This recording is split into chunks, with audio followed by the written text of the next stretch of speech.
네, 안녕하세요. 오늘도 한번 이야기해 보겠습니다. 오늘은 매번 말할 때마다 중구난방 이야기하는 것도 좋기는 한데 떠오르는 키워드를 좀 중심으로 얘기를 해보는 게 좀 통일성이 있지 않을까 싶네요. 제가 지난번에 영상 하나 올려보니까 이게 딱히 주제가 정해져 있지 않으니까 제목을 쓰기가 좀 어렵더라고요. 그래서 좀 주제를 정해서 매번 얘기를 해보는 게 어떨까 합니다. 오늘은 그 투자에 대해서 한번 얘기를 해보려고 해요. 재테크. 뭐 투자라고 하면은 주식도 있고 부동산도 있고 뭐 금이나 채권이나 뭐 투자의 종류는 많겠죠. 뭐 투자라고 하는 게 정해져 있는 건 아니니까. 근데 보통 이제 통상적으로 많은 사람들이 말씀하시는 게 금이나 뭐 비트코인, 주식, 부동산, 뭐 크게 이렇게 생각됩니다. 물론 달러나 원화를 가지고 있는 것도 투자의 방식 중 하나일 테고, 저도 뭐 여기서 말씀드렸던 그런 투자를 많이 하고 있어요. 특히 주식을 이제 중점적으로 많이 하고 있고, 주식이 요즘 핫하긴 하죠. 주식이 요즘 굉장히 많은 사람들이 그 코스피가 사실 4천을 넘어버렸으니까 이 불장에 올라타는 사람들이 굉장히 많죠.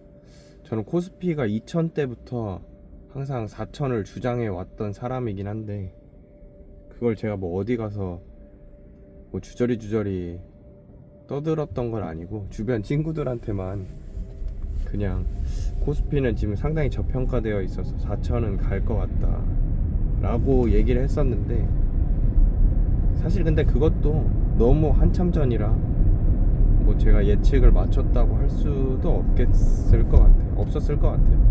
그냥 마치 기우제 같은 거죠. 비 올 때까지 기우제를 지내는.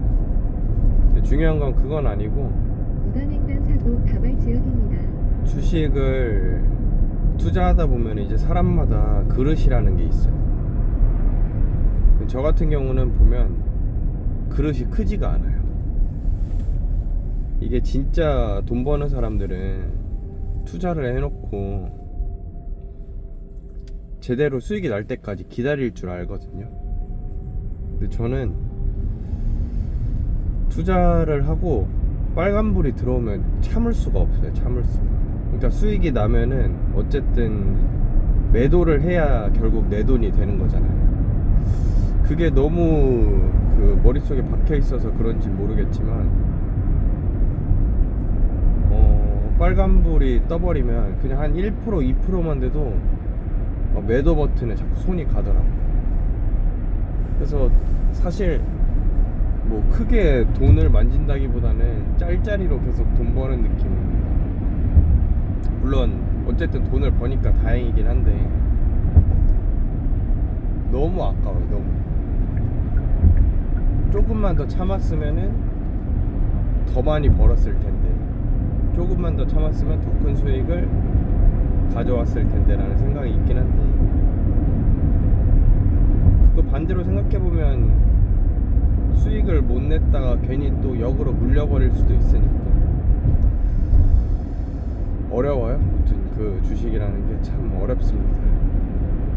지난주에 제가 팔았던 종목이 있는데, 팔자마자 오늘 또 한 2%가 또 올라버리네요. 볼 때마다 배가 아픕니다. 근데 뭐 어쨌든 수익 냈으니까 거기서 만족해야겠죠. 아무튼 사람마다 이 맞는 그릇이 있으니까 적당히 그 수익 실현 본인의 기준을 세우고 원칙대로 매수하고 매도하는 게 가장 좋다고는 하지만, 저도 잘 못 지키고 있어요. 쉽지 않습니다. 이게 사실 저는 최대한 리스크를 줄이면서 안정적으로 투자를 하려고 하고 있고, 그 ETF 지수 투자를 좀 중심으로 하고 있어요. 지수 투자도 원래 사실 매수하고 꾸준히 갖고 가는 게 조금 좋기는 한데, 저는 지수 투자도 사고팔고를 많이 하고 있어요. ETF 중에서도 이제 월배당 ETF, 특히 뭐 말이 많은 커버드콜 ETF 이런 거에 투자를 많이 하고 있거든요. 뭐 커버드콜 ETF가 ROC다, 뭐 원금에서 깎아준다, 뭐 이런저런 이야기가 있기는 한데, 그거는 이제 상당히 고배당의 상품일 때만 좀 ROC가 있는 것 같아요. 물론 상품마다 자세한 거는 더 확인해 봐야겠지만, 대체적으로 봤을 때 제가 봤을 땐 그래요. 일드맥스나 뭐 이런 상품들 같은 경우는 원금을 깎을 수밖에 없는 분배율이죠. 월 분배율이죠. 그래서 제가 생각했을 때는 월 분배율은 한 10%에서 15% 요 사이 정도가 이제 최대한 원금 가치를 훼손하지 않는 선에서 최대한으로 이제 월 분배를 가져갈 수 있는 비율이 아닌가 싶거든요. 어쨌든 그 기초자산 상승에도 참여를 해야 되고 하다 보면은 월 분배율이 한계가 있을 수밖에 없어요. 사실 근데 10% 15%만 돼도 엄청 높은 수익률입니다. 우리가 예적금에도 한 3% 4% 수익 먹으려고 2년 3년 기다렸다가 부탁이 있습니다. 그 수익 받잖아요. 물론 예적금과 주식 투자를 비교하면은 비교 자체가 일단 급이 다르긴 한데, 뭐 그런 개념에서 보면 10% 15%도 굉장히 높은 수치이고, 또 S&P도 장기적으로 투자하면은 연평균 수익률이 한 11% 12% 된다고 해요. 그렇게 생각하면은 상당히 높은 편이죠. 보통 이제 월배당 투자하시는 분들한테 많이 하는 얘기가, 제가 많이 듣는 얘기가, 아니 지수 투자하면은 돈을 더 벌 텐데 지수 투자하면 그냥 묻어놓고 있으면 되지 않냐 라고 하거든요. 근데 아까 말씀드렸다시피 저는 그렇게 묻어두는 스타일이 아닌 것 같아요. 건방의 연속으로 일단은 부탁이 있습니다. 팔아야 결국 내 돈이니까 부탁이 있습니다. 전 꾸준히 수익 실현을 해서 현금화를 하는 게 마음이 편하거든요. 그게 어떻게 보면 저한테 지속 가능한 투자기도 하고, 제가 지금 투자를 뭐 10년 넘게 해오고 있기는 한데, 뭐 투자가 업인 사람은 아닙니다. 근데 어쨌든 제가 지속 가능한 투자는 결국 현금화가 이루어져야지 다음 투자까지 이어질 수가 있어서, 저는 그래서 지수 투자로 안전하게 수익을 내는 게, 안전하게 수익을 낼 수 있는 걸 알고는 있으나 이제 수익을 빠르게 실현할 수 있는, 어떻게 보면은 방망이를 좀 짧게 잡는 거죠. 계속 저는 출루율을 높이는 방향으로 투자를 하고 있습니다. 그리고 사실 지수 투자라는 게 진짜 그 정도 수익을 내려면, 그 정도 수익을 의미 있게 내려면 전체 가진 자산을 이제 거의 다 넣어야 된단 말이죠.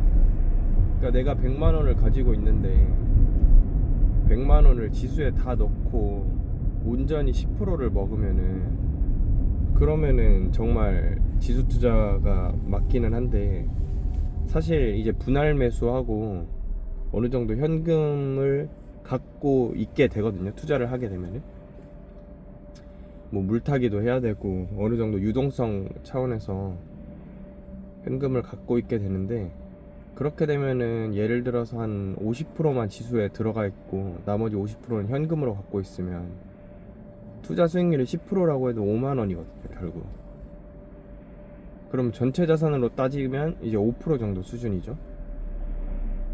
이제 이렇게 되면은 수익률은 높으나 실제 수익이 되는 금액 자체는 높지 않다 보니까 제가 그래서 월배당 좀 커버드 콜에 집중을 하는 편이긴 합니다. 월배당 커버드 콜 같은 경우는 좀 규모가 있고 안정적이면 기초 지수를 무조건 따라가지는 못하더라도 꾸준히 안전하게 수익이 나거든요.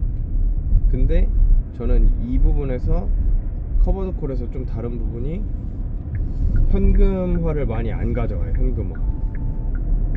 현금을 많이 안 가져가요.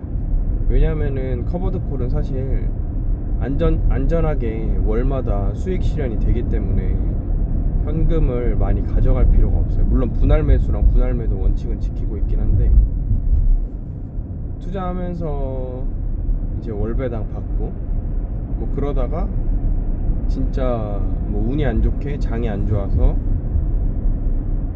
주식에 물린다고 하더라도 어차피 월배당이라 월마다 수익이 또 나고, 그래서 뭐 투자해서 시세 차익 먹고 월분배 먹고 그러다 물리면 그냥 월분배만 먹고 이렇게 하면 되거든요. 어떻게든 수익은 나니까 저한테는 이게 더 맞더라고요. 제가 이게 말로만 표현하니까 이게 뭐 무슨 뜻인지 잘 모르실 수도 있는데 어쨌든 월배당이 주는 매력은 상당합니다. 월배당이 주는 매력은 상당하고 지수 투자에 비해서 조금 현금의 비중을 좀 적게 가져갈 수 있다, 제 입장에서는. 그리고 좀 지속 가능한 투자다. 그래서 사실 저는 이런 투자로 물론 최근 시장이 너무 좋아서 뭐 제 실력이라고 볼 수는 없는데 어쨌든 작년에도 수익이 거의 30%, 전체 자산의 30% 정도가 수익이 났고 1년 동안 뭐 재작년에도 비슷했고요. 뭐 그런 식으로 투자를 하고 있어서 아직까지는 수익이 나쁘지 않은 편이라